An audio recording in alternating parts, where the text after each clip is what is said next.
Saudar com a paz do Senhor. Amém. Pouco barulho para muita gente. Eu quero vos saudar com a paz do Senhor. Amém. Graças a Deus. Quero bendizer e exaltar o nome do Deus Altíssimo por esta oportunidade que Ele nos concede para poder estar nesta noite juntamente convosco, para junto magnificarmos e bendizermos o nome de Jesus. Quero louvar a Deus nessa ocasião bendita, ocasião esta do segundo aniversário dos homens da fé, louvando a Deus pela vida do líder, irmão João Silva, que estendeu o convite, e tendo a bênção e essência do pastor Reinaldo Lindo, que sempre nos recebe de maneira calorosa e afável, como convém aos santos. Louvo a Deus também pela vida do nosso irmão presbítero Wagner Daniel Clementino, que é um amigo pessoal, um amigo da família, conforme ele disse. Ele me viu, tanto a mim quanto meu irmão, nós nascermos no Evangelho, como Deus nos gerou no Evangelho. Verdadeiramente, era bem tímido, a timidez ainda continua, a boca seca ainda quando nós vamos pregar, a barriga começa a dar uma reviravolta, mas o Espírito Santo nos toma e nos conduz debaixo da sua graça e da sua unção. Meus irmãos, vamos nos pôr de pé e abrir a nossa Bíblia Sagrada no Evangelho segundo escreveu o evangelista Mateus, capítulo de número 6. Evangelho segundo escreveu o evangelista Mateus, capítulo de número 6. Vou ler tão somente um versículo e posteriormente já estarei ministrando a palavra do Deus bendito. Quantos acharam a porção sagrada em concordância podem dizer: eu achei. Capítulo de número 6, versículo de número 33. Quero trazer a saudação do meu pastor presidente ali em Caxias do Sul, do estado do Rio Grande do Sul, pastor Daniel Regis Cavalcante, e também do meu pastor setorial, pastor João Batista Silva. Quantos acharam o texto bíblico e podem dizer: fala a Deus? Versículo 33 diz assim: buscai, pois, em primeiro lugar o seu reino e a sua justiça, e todas as coisas vos serão. muito fraco. Todas as coisas vos serão acrescentadas. E as coisas vos serão acrescentadas. Coloca a mão sobre o teu coração. Oremos a Deus. Pai, em nome de Jesus, teu Filho bendito, o qual morreu como obra vicária, morreu para expiar os nossos pecados. Em nome de Jesus, teu Filho que morreu para nos redimir, Pai. E agora nós estamos aqui reunidos para magnificar e bendizer o nome bendito de Jesus. Deus, nesta festividade que tem como tema os verdadeiros adoradores, eis aqui, Pai, aqueles que vieram para lhe adorar em espírito e em verdade. Eu quero pedir, Senhor, que o teu Espírito Santo venha com tanta graça, com tanta glória, Pai, que nós venhamos a sair daqui encharcados pela unção que o Senhor já está derramando e continuará derramando, Pai. Leva neste momento todo pensamento cativo a Cristo Jesus, porque nós repreendemos todo intento do inimigo, nós repreendemos todo agir, Pai, satânico, em nome de Jesus, porque neste lugar só pode permear a tua glória e a tua presença. Oremas de candaramanaxeias. Deus, dai-me graça, Pai, dai-me, Senhor, do teu auxílio, como o Senhor sempre tem sido conosco, em o nome de Jesus, amém. Coloca a mão sobre o teu coração antes de acertar e diga assim comigo: Senhor Jesus, que a tua palavra seja profecia para a minha vida. Fala comigo. Amém. Podemos assentar, bendizendo e exaltando o nome santo de Jesus. Meus irmãos, tendo a notoriedade do tema que fala concernente os verdadeiros adoradores que adorarão o Pai em espírito e em verdade, meditando eu nas Sagradas Escrituras, e o Espírito Santo falou comigo: não pode existir adoração verdadeira se aquele que adora não estiver desfrutando de um relacionamento íntimo com aquele que deve ser adorado. Então, na noite desse dia, eu quero trazer-lhes uma palavra subordinando ao seguinte tema: adoradores que buscam a intimidade com o Pai. Amém? Então preste atenção, meus queridos. O texto que ora nós lemos compõe, faz parte, está inserido no Sermão da Montanha. Pode tirar o bichinho aí. Amém. Olha para cá, está inserido no Sermão da Montanha. Eu vou pedir para que abaixe um pouquinho mais o fundo, meus irmãos. Amém. Olha para cá. Está inserido no Sermão da Montanha. Este Sermão da Montanha, nós podemos dividir ele em 6 partes. A primeira parte que nós podemos destacar nesse sermão, dentro da sua estrutura, é que ele fala sobre as bem-aventuranças daqueles que egressam no reino de Deus. Agora, a segunda parte vem falando concernente aos ensinos éticos do Senhor Jesus. Quando Jesus está falando: vós sois o sal da terra, vós sois a luz do mundo, por isso brilhe a vossa luz diante dos homens, para que vejam as boas obras em vós e através disso glorifiquem a Deus o Pai. A terceira parte deste sermão, quando nós dividimos, faz um contraste, um paralelo entre os ensinos de Jesus e a tradição legalista dos judeus, ao que Jesus ele vai asseverar, vai acentuar: olha, a comparação dos meus ensinos com a tradição legalista dos judeus é que, se a vossa justiça não exceder a dos escribas e fariseus, de maneira alguma entrareis no reino dos céus. E Jesus está confrontando então, quando ele compara os seus ensinos com a tradição. Agora, a quinta parte nós podemos agora frisar que Jesus, a quarta parte é que Jesus ele vai fazer um resumo de todo esse sermão. Este resumo se encerra em tudo que está sendo dito, quando ele vai falar no capítulo 7, que olha, aquele que ouve as minhas palavras, aquele que está ouvindo esse ensino, e as colocar em prática e as pratica, comparado ao homem prudente, que edificou a sua casa sobre a rocha. Veio a chuva, transbordou os rios, assoprou os ventos e deram com ímpeto contra aquela casa, mas não conseguiu derrubar, porque ela estava edificada sobre a rocha.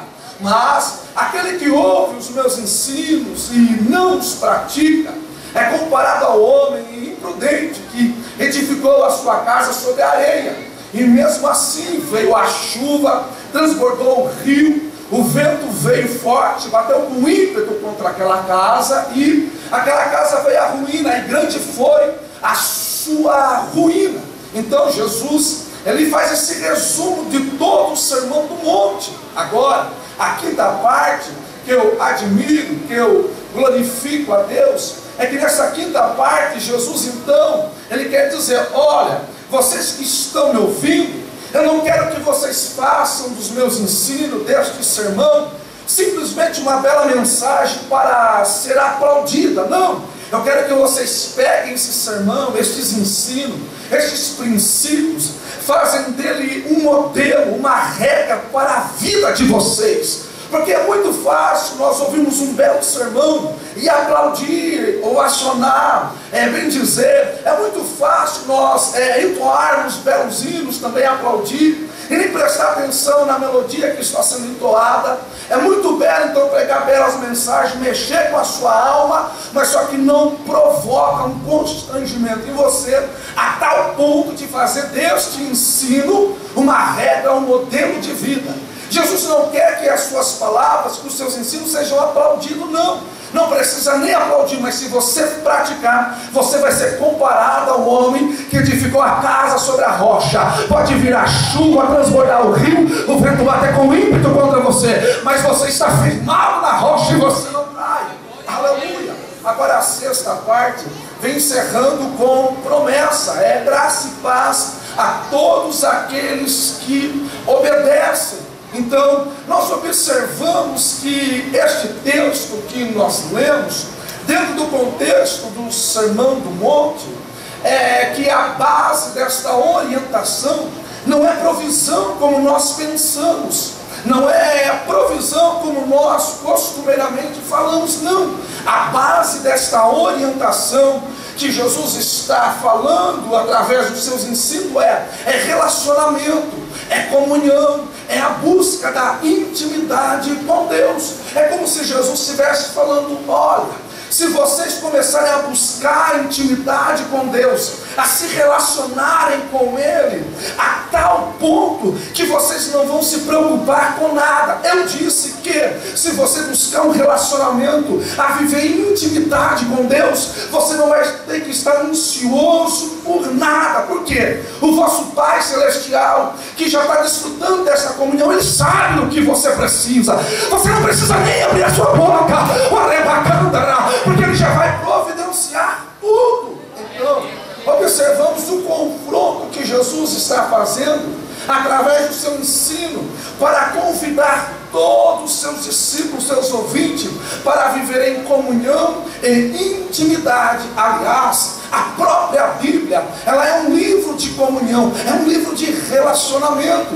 Ela fala-nos concernente ao relacionamento entre marido e mulher, entre família, do relacionamento entre amigos, do relacionamento entre pastores e menos e pastores. E a Bíblia fala até mesmo como viver um relacionamento com os nossos inimigos. A Bíblia é um livro de relacionamento, e concernente a isso, eu quero trazer a memória de vocês que, quando em Gênesis vai falar para nós que, no capítulo 1, versículo de número 26, que Deus está falando juntamente com o Filho e com o Espírito Santo: olha, façamos o homem conforme a nossa imagem e semelhança. Nós temos que tomar notoriedade nesse texto que quando Deus Ele vai criar o ser humano, aquele que vai ser o seu adorador aqui na terra, quando Ele vai criar o ser humano, Ele vai criar de forma diferente de quando Ele criou as demais coisas, porque tudo Ele criou através do haja. Ele disse: haja luz, houve luz. Ele disse: haja expansão, e houve a expansão. Tudo Ele criou através do haja.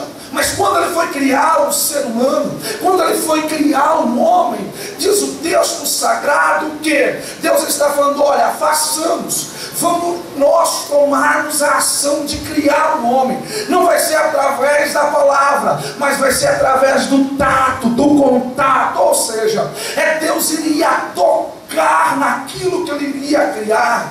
Deus, quando Ele vai falar com Moisés, Moisés está preocupado com a sua chamada. Em Êxodo capítulo 4, versículo de número 11, Deus vai falar para Moisés: Moisés, quem fez a boca do homem, Moisés?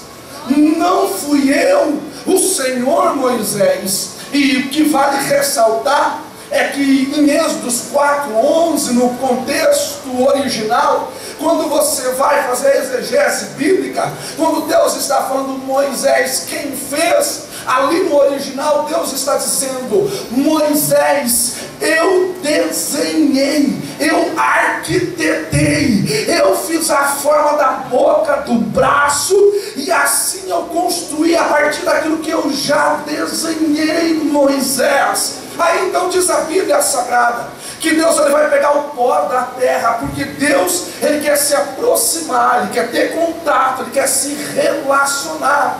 E Ele cria o homem a partir do quê? Do pó da terra. E quando Ele termina de criar o boneco, porque Deus está se relacionando, Deus está tocando, Deus está buscando intimidade com aquilo que Ele cria. E quando o boneco está pronto, aí há algo que é muito maravilhoso da parte de Deus, que quer buscar um relacionamento com a sua criatura. E diz a Bíblia Sagrada que quando termina o boneco, o que Deus vai fazer? Ele vai chegar perto daquele bonequinho feito do barro, e Ele vai assoprar nas suas narinas. E quando Ele assopra, Ele estava assoprando fôlego de vida, Ele estava assoprando um ruach, ou seja, parte da sua essência. Deus estava compartilhando parte da sua vida para com o homem. Por quê? Deus Ele se relaciona, Ele busca intimidade. Sabe o que eu venho dizer para você? Quando Deus criou você, Ele já criou com o intuito de se relacionar contigo. Então não tem como você querer viver nessa terra sem se relacionar com esse Deus, porque parte da vida de Deus já está dentro de você. Quem tem certeza que Deus habita em você, pode dar glória a Deus bem gostoso. Olha que coisa linda, meus irmãos.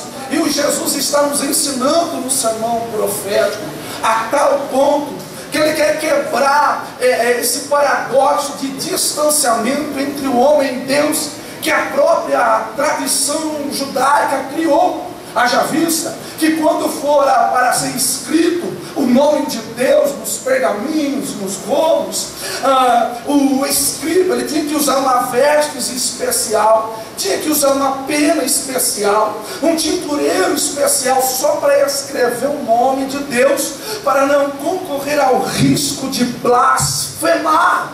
Aí diz a Bíblia Sagrada que quando Jesus Ele vai ensinar no Sermão do Monte, até mesmo quando nós devemos orar, Jesus Ele vai quebrar esse distanciamento e Ele vai dizer assim: oreis assim: Pai nosso que estais no céu, santificado seja o teu nome, venha a nós o teu reino, aleluia.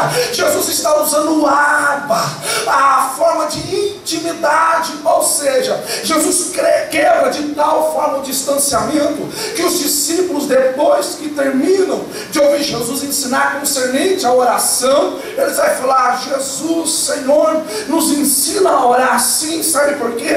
O que Jesus estava ensinando, a oração do Pai Nosso, a oração que você faz, que eu faço, Jesus estava ensinando como trazer a presença de Deus para perto. Aleluia! Pai Nosso que estás no céu, Jesus está querendo trazer para próximo. E quando você também vai estudar a palavra no grego, sobre a palavra oração, uma das formas mais lindas de expressão é o beijar na mão, ou seja, é trazer a mão para perto para dar um beijo. O que isto nos implica dentro da oração de Jesus? A adoração nada mais é do que dizer: Deus, eu quero trazer o Senhor para perto de mim. Quantos querem atrair a atenção dele, trazer ele no santuário? Oh, Remana, levanta sua mão um pouquinho, fecha os teus olhos, imagine só um Deus tão grande, o qual se assenta no globo da terra e está esperando você dizer para ele: oh papaizinho querido, vem para mim nessa noite, decanda, Ramaná, eu quero trazer o Senhor para perto. Aleluia. Jesus está dizendo: em quebrar esse distanciamento. Nós observamos então, além de Deus tocar, além de Deus se aproximar, além de Deus compartilhar parte de si com o ser humano, agora Deus vai criar uma agenda, e nessa agenda vai ter uma anotação: eu não posso deixar sem passar a viração do dia, sem antes eu descer lá no jardim do Éden, porque tem alguém que me espera. Quem é? Ele é meu amigo. Quem é? É minha criação. Diz a Bíblia Sagrada que na viração do dia, Deus vai olhar na sua agenda e falar: não, eu tenho compromisso com aquele que se relaciona comigo. Ele vai descer no jardim do Éden, como se fosse bater na porta da casa do irmão Adão, da irmã Eva, e dizer: eu posso entrar na tua casa? Pode entrar, meu Senhor e Criador. Prepara um chazinho para mim, que eu quero saber do seu dia, como foi seu dia. E aí vai se confabular, porque quem se relaciona é amigo. Quem é amigo tem intimidade. Meus irmãos, eu não estou falando que é um simples homem que descia para saber como estava a vida, como foi o dia. Eu estou dizendo que o próprio Deus, ele descia no jardim do Éden e falava: Adão e Eva, eu quero saber de vocês, como foi o dia de vocês, quais são os projetos de vocês, os planos de vocês. Deus gosta de se relacionar. Diga para o teu irmão, dá uma provocada nele, diga assim: Deus quer encontrar com você no teu jardim. Aleluia. Em Cantares diz, Salomão vai dizer para a Sulamita: olha, tu és uma fonte selada, tu és o meu jardim secreto. Sabe por quê? Ela abria a porta do jardim tão somente para o seu amado. Cada um de nós temos um jardim, o qual Deus quer entrar para se relacionar. Será que Ele pode se relacionar conosco nessa noite? Será que Ele pode? Aleluia.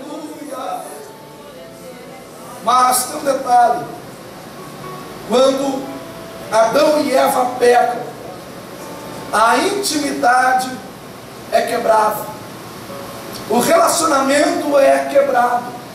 Agora, para restaurar esse relacionamento, para restaurar a intimidade, a comunhão, agora você precisa seguir as orientações e os princípios que esse grande amigo rege agora, para que seja restabelecido esta comunhão. Observamos então que agora o homem, ele tem que buscar um meio de atrair a presença do seu amigo. E nós observamos que, por exemplo, no livro de Gênesis, capítulo de número 5, é um capítulo muito estranho, porque ali vai mencionando as gerações, e ler sobre geração não é nada agradável. Ler sobre geração é algo que dá sono, é algo monótono, é algo que parece que está fora do contexto.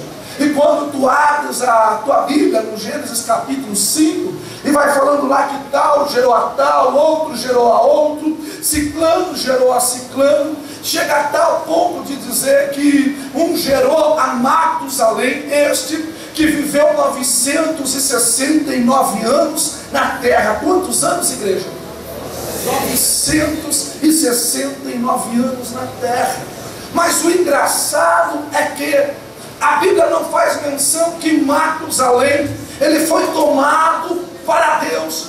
A Bíblia não faz menção que Matusalém, o homem que mais viveu nessa terra, Deus tomou para si. Mas a Bíblia vai falar daí de um certo homem chamado Enoque. Que nome que eu falei? Enoque não viveu muito na terra comparado a Matusalém. Não chegou a viver nem a metade. Porque Enoque ele viveu 365 anos na terra. Mas a Bíblia diz que durante esses 365 anos na terra, essa genealogia vai nos informar que posteriormente ter passado tanta geração, chegou uma geração que andava com Deus. Ai não, se eu fosse você eu dava glória. Passou muita geração, mas vai falar a respeito de um certo Enoque, que ele andava com Deus, se relacionava com Deus, tinha comunhão com Deus. Você tem que ser esta geração que anda com Deus, que se relaciona com Deus. Quem faz parte desta geração? Agora imagine, diz o texto que Enoque andava com Deus. Deixa eu abrir um entre parênteses.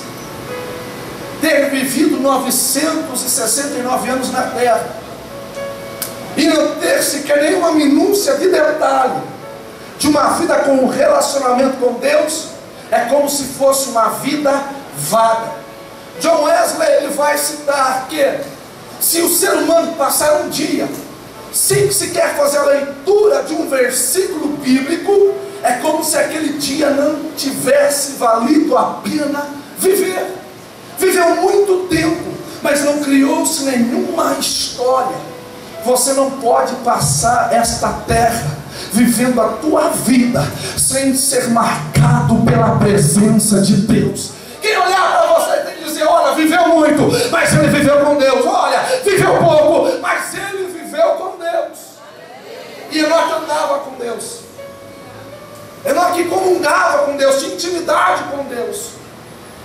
Porque verdadeiro adorador não é aquele que adora tão somente no culto, no congresso. Não é aquele que vem adorar tão somente na noite do culto de ceia, não. O verdadeiro adorador, ele anda com Deus para onde quer que ele vai. Agora, o que me faz ferver o coração é que como Enoque desfrutava de tanta intimidade e comunhão com Deus, que chegou um certo dia, pastor Reinaldo, conjecturo eu, como se Deus falasse assim para Enoque: Enoque, a nossa comunhão está tão boa, o nosso relacionamento é tão íntimo, Enoque. Enoque, vem morar comigo, Enoque. Vem para minha casa. Ai, você não entendeu. A igreja será arrebatada quando ela estiver vivendo num relacionamento tão íntimo com Deus, ao ponto que nada no mundo mais o atraia, a não ser a presença do seu amado. E Enoque foi tomado para Deus secretamente. Sabe por quê? Aquele que é íntimo de Deus, ele vive como que ocultamente para a sociedade, porque ele não tem crédito, não tem valor. Mas Deus está dizendo: eu gosto do teu jeito de se relacionar comigo. Eu vou tomar para mim. Vem para minha casa. E Deus toma então Enoque. E quando nós vamos discorrendo diante disso, adentra uma outra geração, que é a geração de Noé. Nós observamos que a terra está corrompida devido aos habitantes, a tal ponto que Deus ele se arrepende do que tinha criado. E diz a Bíblia então que Deus ele vai trazer um dilúvio sobre a terra. Ele vai destruir a terra. Ele vai exterminar aquela geração.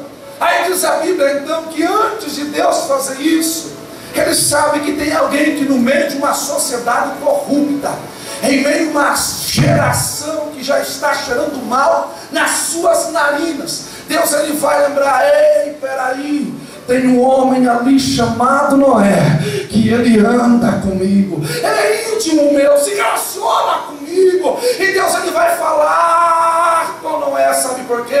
A sua intimidade fala com Deus, e Deus vai falar: Noé, prepara a arca, e ninguém acredita, sabe por quê? Aquele que vive em intimidade com Deus, ele é diferente, ele é estranho. Eu não quero viver nessa terra ser tão somente mais um. Eu não quero estar aqui nessa terra ser tão somente o outro. Eu quero estar aqui, embora sendo visto como estranho, mas sendo alguém que adore a Deus e viva com Ele em intimidade. E Deus toma Noé, porque Noé andava com Ele. Nós estamos observando dentro desse contexto entre Enoque e Noé, o que gera preservação na vida do ser humano é o relacionamento, é a intimidade. Ei, viva com Deus e serás livre da desgraça. Viva com Deus e serás livre da tribulação.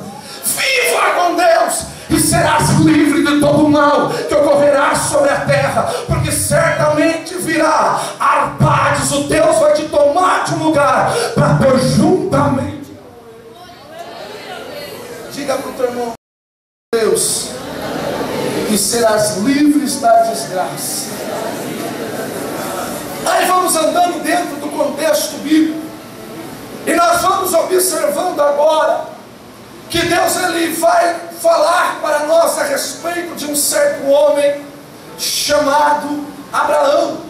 E diz a Bíblia Sagrada que Abraão morava em Ur dos Caldeus, na Mesopotâmia, uma terra politeísta que adorava vários deuses. O seu pai Tera era um homem muito rico, vendedor de imagens e esculturas, era um grande fazendeiro, como diz Flávio Joséfo. Então Abraão ele tinha muita coisa em Ur dos Caldeus, mas só que Deus chamou Abraão para si. E Abraão, sai da terra e da tua parentela para a terra que eu hei de te mostrar. Diz a Bíblia Sagrada então que Abraão ele não vai titubear em dois pensamentos, mas ele ouve a voz do Deus Todo-Poderoso e começa a peregrinar nessa terra, e chega a desfrutar a tal nível de um relacionamento que Deus vai chamar: Abraão é meu amigo.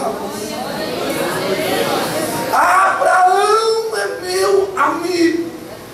E quando observamos isso, diz a Bíblia que o seu sobrinho Ló, após a briga dos pastores de Abraão com Ló, Ló prefere então a região das campinas na proximidade do Jordão.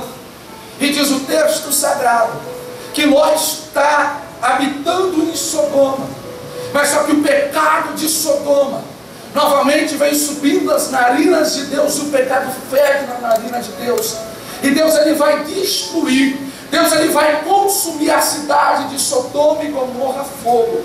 Agora deixa eu lhe fazer uma pergunta: Deus precisa prestar conta para alguém? Deus precisa passar relatório para alguém? Mas diz a Bíblia Sagrada, os anjos já estavam na cidade, já estavam à porta de Sodoma, pronto para queimar a cidade. Mas diz a Bíblia Sagrada que Deus ele vai falar: ei, eu iria fazer alguma coisa sem antes falar com meu amigo.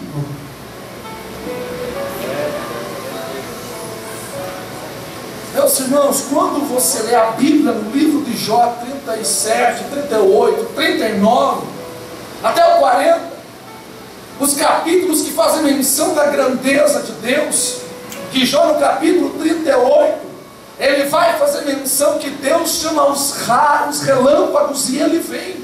Ele diz que os relâmpagos caem para lá na terra desabitada e ele cai.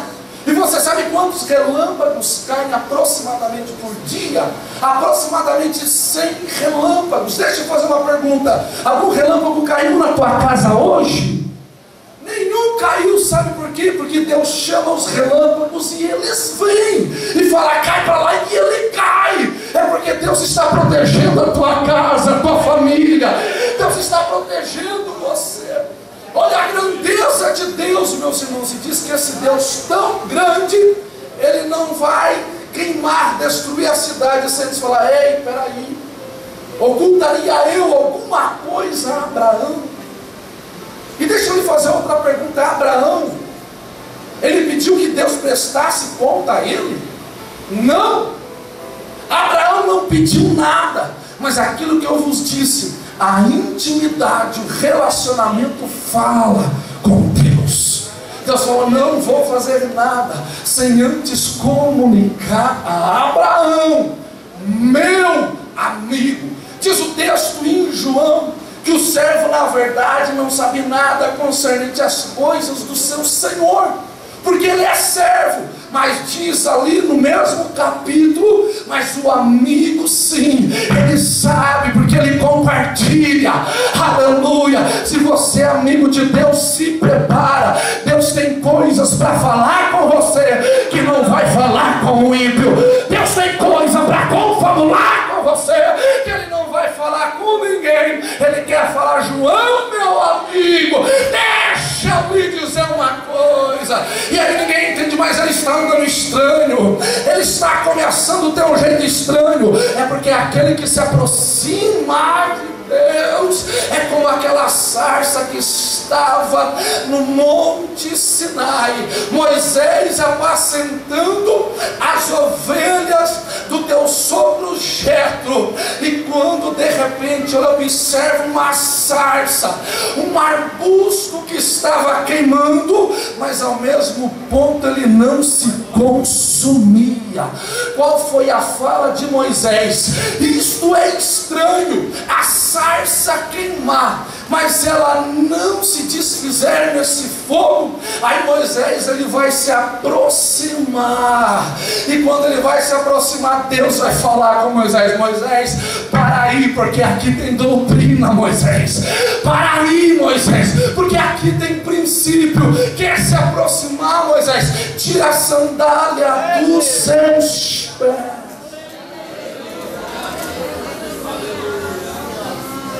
Deixa eu compartilhar algo com você que Deus me traz agora. Porque Deus fala para Moisés tirar a sandália. Se você conhece a Bíblia, eu sei que você sabe disso. Moisés, ele saiu fugido do Egito, e a sandália do Egito era a qual Moisés ainda usava. E na sandália do Egito tinha a efígie, tinha ali o símbolo da serpente. E a sandália do Egito era toda entrelaçada. Deus está falando com Moisés: Moisés, é estranho, lhe chamou a atenção, porque a sarça está ardendo, não é consumida. É assim mesmo, Moisés. Sabe por quê? É um paralelo com dois tipos de crente que existe. Tem crente que é sarça, ele queima, mas só que não é aquela sarça que é estranha. Ele queima hoje, mas amanhã já não queima mais, não. Mas a sarça que Moisés viu é como aquele crente estranho, que ele está queimando hoje, queima amanhã, queima depois da manhã, e continua queimando com fogo. Pergunta para o teu irmão: que tipo de sarça você é? Aí Deus vai falar com Moisés: Moisés, para aí. Olha para cá, igreja. O meu negócio é Bíblia, viu? Moisés, para aí. Tira a sandália. A sandália era do Egito, toda entrelaçada na sua perna. É como se Deus estivesse falando para Moisés: Moisés, antes de você se achegar aqui, tira tudo aquilo que está sufocando você. Moisés, eu estou vendo que tem algo que lhe amarra, algo que lhe prende, Moisés. Moisés olha para a sua sandália e vai falar: realmente, ele vê o símbolo da serpente que representa o império do Egito. É Deus falando: Moisés, você está no deserto, mas ainda não se desprendeu do teu passado. Moisés, desligue do teu passado, que eu tenho um futuro para você. Diga para o teu irmão: tira a sandália dos pés. Diga para ele: tira a sandália dos pés, porque o passado te sufoca, o passado te amarra, lhe prende. Não deixa viver aquilo que Deus tem para você. Ai, mas se você tirar a sandália do teu... Ai, Jesus amado. Oh, glória. Aleluia. Aleluia. Oh, glória. Talvez Deus está falando com pessoas aqui: tira a sandália do pé. Você quer ser um adorador verdadeiro, mas não tira a sandália. Ai, Jesus, eu vou falar. Você diz que é adorador verdadeiro, mas está lá ainda. É só olhar para o teu pé, você vê o teu passado e fica preso nele. Não. O texto diz: a hora vem do futuro e já chegou, é um futuro presente. Não espera nada para amanhã, já viva hoje, com amanhã Deus. Tira a sandália, tira a sandália, tira a sandália. Desprende do teu passado, quer adorar? Desprende de tudo aquilo que te amarra. Oh, meu Deus do céu, aleluia. Nós estamos falando sobre adoradores buscando a intimidade com o Pai. E quando Deus está falando de Abraão, chama minha atenção desse relacionamento de Abraão com Deus, dessa busca de intimidade, é que faz-me entender que vida cristã não se fundamenta, conforme nos diz, tão somente no culto de ceia. Vida cristã não se fundamenta tão somente em cultos que ocorrem alguns dias da semana. Vida cristã não se fundamenta tão somente em renúncia, em abrir mão. Vida cristã é uma busca diária de intimidade com o Pai, a tal ponto que a renúncia não lhe é peso, mas isso lhe é algo favorável. Aí Abraão, ele nos ensina que quando você está desfrutando de um relacionamento e se aprofundando nele, vai vir alguns momentos de dores. Quando você abre o livro de Gênesis capítulo 22, tu observas que Deus está pedindo para Abraão sacrificar o seu filho Isaque.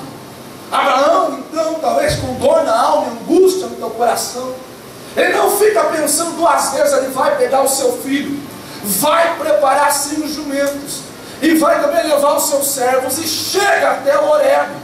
Avistando já de longe, ele deixa ali os 2 servos e fala: espere aqui, porque eu e o moço, nós vamos subir, e havendo adorado, nós voltaremos.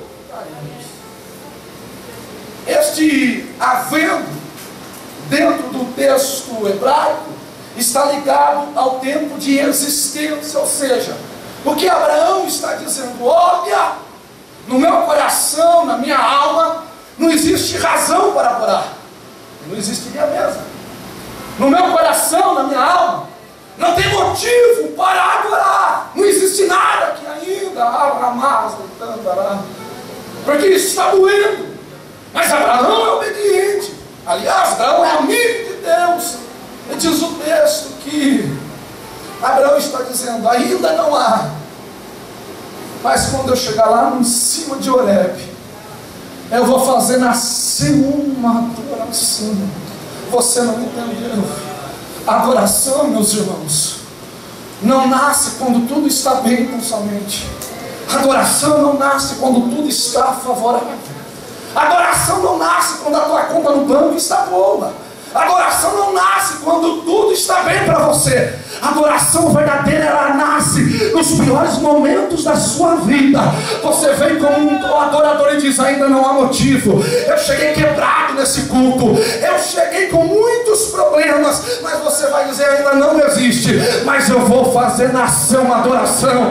Só quem vem para fazer nascer uma adoração, levanta a tua mão e começa a glorificar, Pai. Tem pessoas que chegou quebrada, tem pessoas que chegam aqui frustradas, tem pessoas que chegam aqui com vários problemas, mas Deus querido, nós queremos fazer nascer uma adoração nesta noite, que chega na tua narina, como perfume e incenso suave. Então abra a tua boca para render a tua adoração a Ele por um minuto.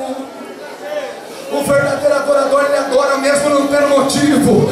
O verdadeiro adorador, ele adora mesmo quando tudo está mal. O verdadeiro adorador, ele adora em todo o tempo, porque ele adora em espírito. Verdade.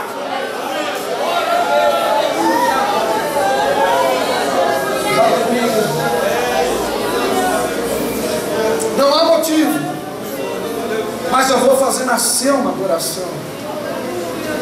Daí quando Deus está falando através de seu Filho Jesus com a mulher samaritana, Ele está dizendo: olha, os verdadeiros adoradores, é esse que um pai procura. Você está todo arrebentado, mais quebrado que arroz de terceira, mas você ainda consegue vir para a casa do Senhor. Porque Moisés, que em Deuteronômio 23, ele vai chamar a congregação de Beit Knesset. O que eu disse? Beit Knesset. Ele vai chamar a congregação dos eleitos. Você está aqui porque você foi eleito por Deus.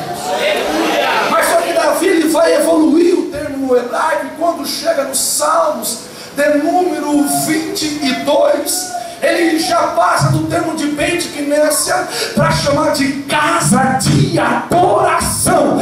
Casa de adoração, porque você foi eleito para fazer, sabe o que? Não para pedir a Deus, não para questionar Deus. Você foi eleito para adorar. Cadê os eleitos que vieram adorar nessa noite? Cadê os eleitos que têm adoração?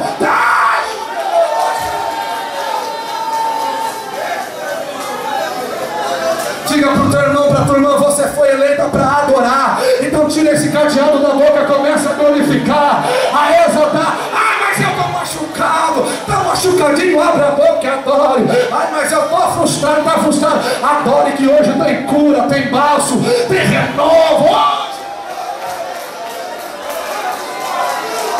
Recebe aí o que eu estou sentindo aqui agora. Levanta a mão, Deus. Quem está adorando agora, da tua glória e da tua graça, o Xeleba Shekandará, ele veio assoprando a tua narina hoje. Receba aí na presença do Ruach, receba aí na presença do Espírito. Ai, Jesus amado.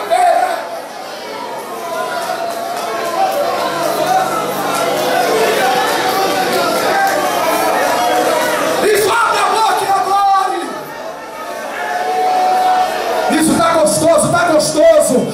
Ai, você não vê a hora de abrir a boca. É agora, é agora, é agora, é agora. Eu vou deixar você adorar. Eu vou.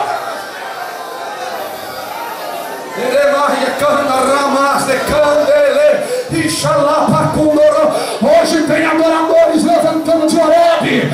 Eu subi para lá quebrado. Eu subi em Horebe quebrado. Mas você vai descer restaurado. Vai descer provido, meu xerebas.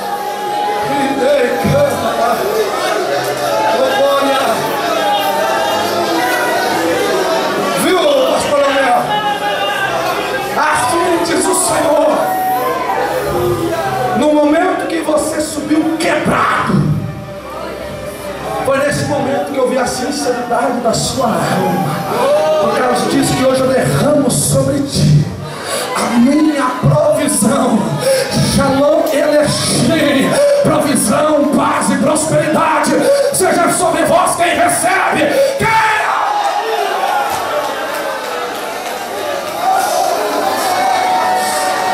eu vim adorar. Eu vim adorar. Eu vim adorar quem veio adorar.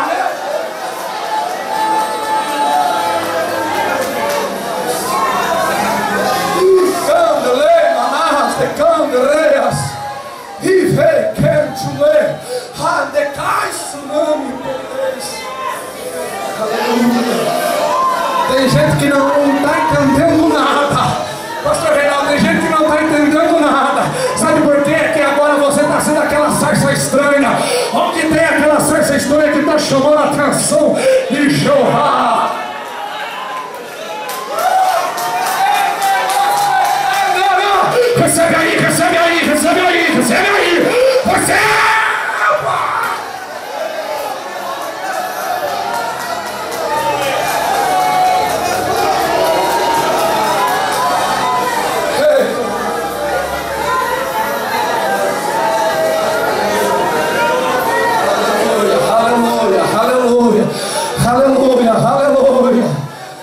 é amigo de Deus.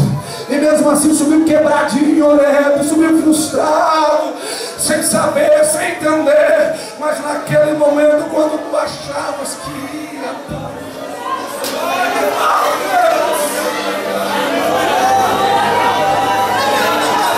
Deus bradou para Abraão em Horebe, no momento mais cruento da vida dele. É no momento mais dolorido, cruento, que Deus vai bradar para você. Sabe como que ele vai bradar? Igual soprou nas narinas de Adão. Recebe aí o rua. Recebe aí.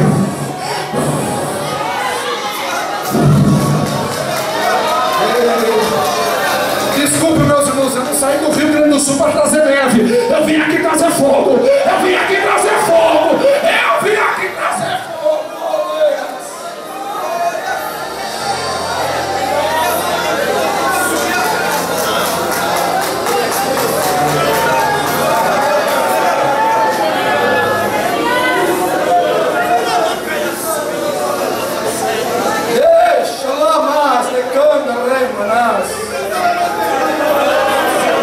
O esboço já virou, não quer aquilo. O importante é que Deus está no negócio e que Deus está falando como.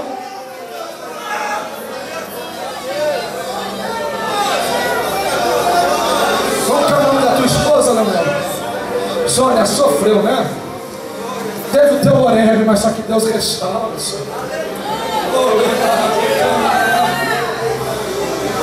Deus restaura. Porque adoração é isso, não é quando você tem motivo, não é quando você tem razão. Quando você menos tem motivo, irmão Wagner Daniel, que vivia mais caindo pelos ventos, mas só que o vento do Ruach assopra, não vem para te derrubar, mas vem para te erguer.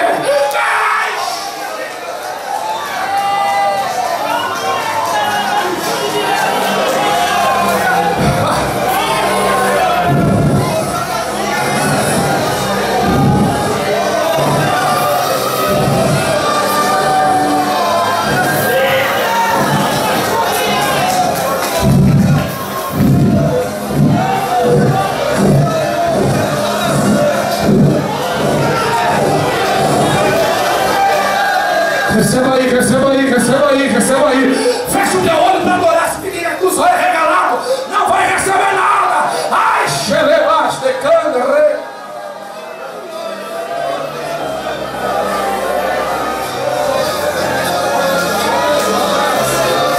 Recebe aí, recebe aí, recebe aí, recebe aí. Eu não vim brincar de culto, não. Eu vim aqui para ser profeta. Eu não vim para ser pregador. Eu vim para ser profeta na tua vida. O rei Manás de Candaraba Xelema.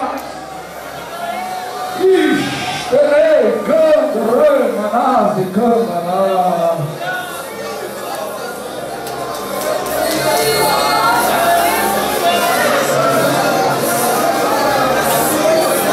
Ele abaste Candaraba.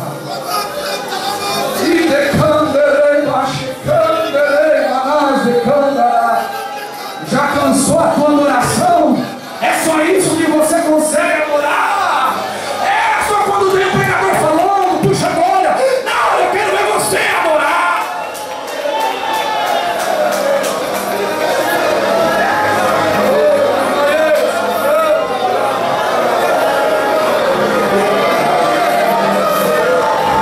Quem que está sentindo que eu estou sentindo?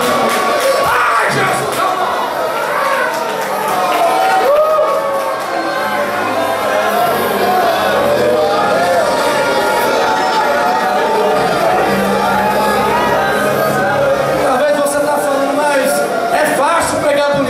Falar bonitinho, deixa eu te dizer.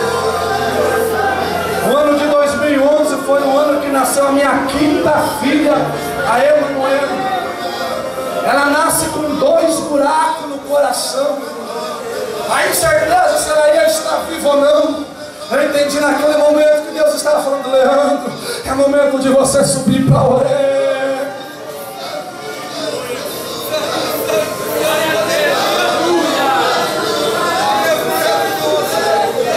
O meu Horebe durou 1 ano e 2 meses. E o Deus proverá de Abraão estava comigo no mesmo Horebe. Deus não te abandona em Horebe, não. Eu pude sair de lá com a minha filha curada, com os buracos tampados. Hoje ela vai poder dizer: eu trago no meu coração as marcas de Cristo. Você vai sair restaurado.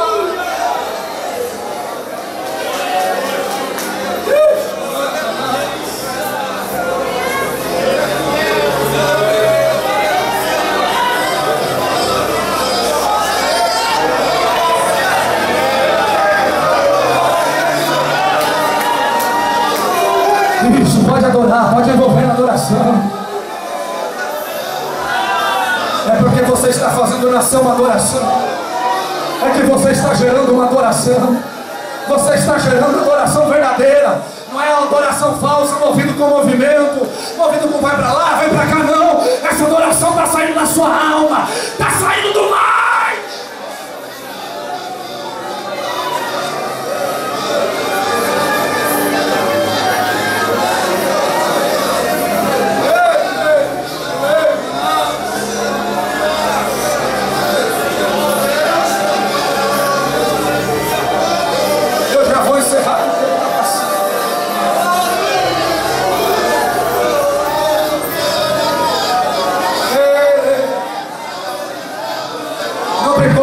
Pode adorar, pode adorar.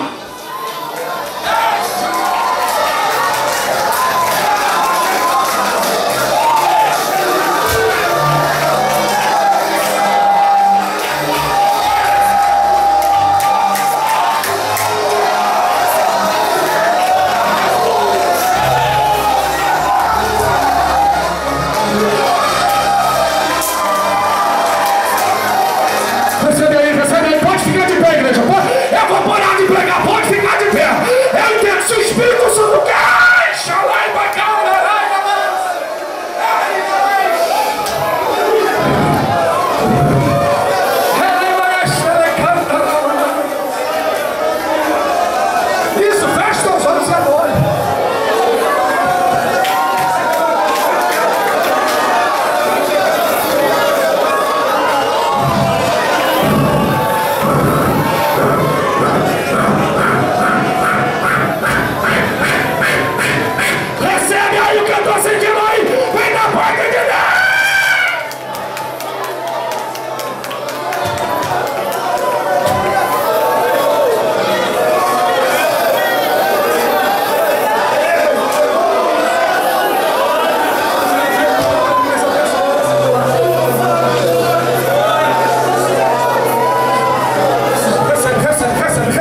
Deus te renovar.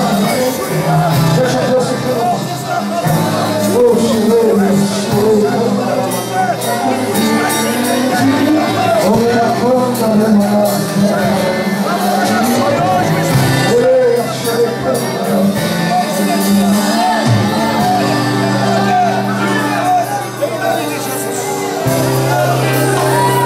Eu preciso fazer uma pergunta.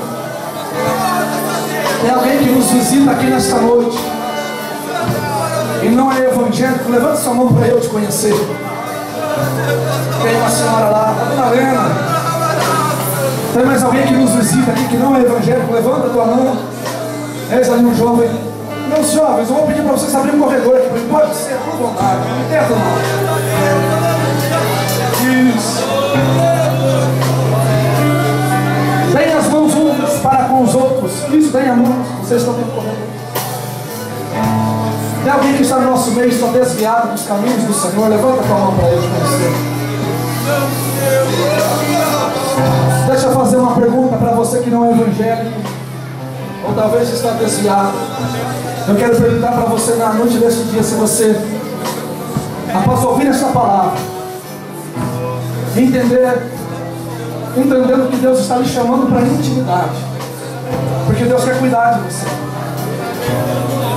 Se você quer tomar a decisão de aceitar Jesus como Senhor e Salvador pessoal da tua vida, o único que vai poder lhe transformar e restaurar a tua vida, eu quero convidar você a levantar a tua mão e vir aqui para frente no altar, que eu quero orar por você.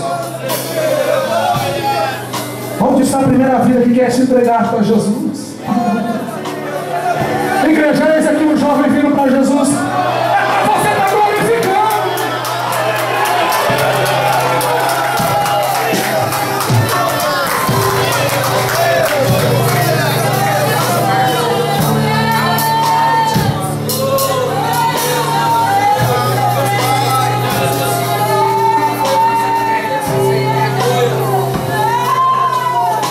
Ele está reconciliando. Onde está a segunda aula para Jesus? Entregue a sua vida para Jesus. Porque do jeito que você está vendo que não dá com suas próprias forças, do teu próprio jeito. E Jesus está falando: eu quero te trazer para a intimidade, eu quero cuidar de você. Mas você precisa se entregar para Ele. Sair da tua zona de conforto. Qual fez Abraão? Deus falou para Abraão: livre da ré. Sai para você mesmo, Abraão. Sai de dentro de você, Abraão, que você vai ser o maior beneficiado. Isso, ajuda a dona Helena a vir para frente. Ela me viu nascer, me viu crescer.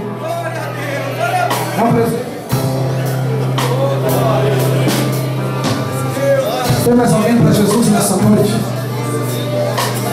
Toma essa decisão. Entregue a tua vida a Ele. Ele vai restaurar você. A decisão é sua.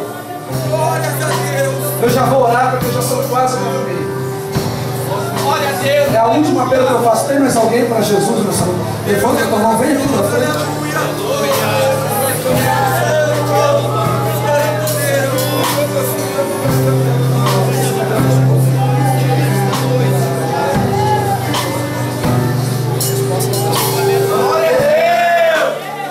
Eu vou orar para esses dois.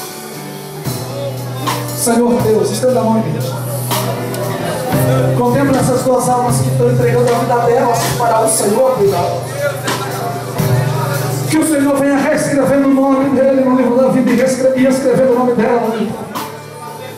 Que o teu Espírito Santo venha como um bálsamo sobre eles, curando e ajudando-nos a prosseguir até o arrebatamento da igreja. A igreja pode declinar a cabeça. Eu quero orar para você, já vou passar o microfone. Senhor, meu Deus e Pai, é tempo de uma geração, Pai, de adoradores que busquem intimidade com o Senhor e não com os púlpitos. Verdadeiros adoradores que busquem intimidade com o Senhor e não com o microfone. Verdadeiros adoradores que busquem intimidade com o Senhor e não com o cargo eclesiástico. Verdadeiros adoradores que busquem intimidade com o Senhor e não com as suas bênçãos, ó Deus. Que nesta noite uma geração, Pai, venha sendo consolidada na Tua presença. Eu peço que agora, Pai, que a Tua bênção esteja sobre eles. Faça a luz do teu rosto resplandecer sobre eles e tenha misericórdia deles, ó Deus. Pai, eu assim os abençoo no nome de Jesus. E a igreja que é soberana diga amém.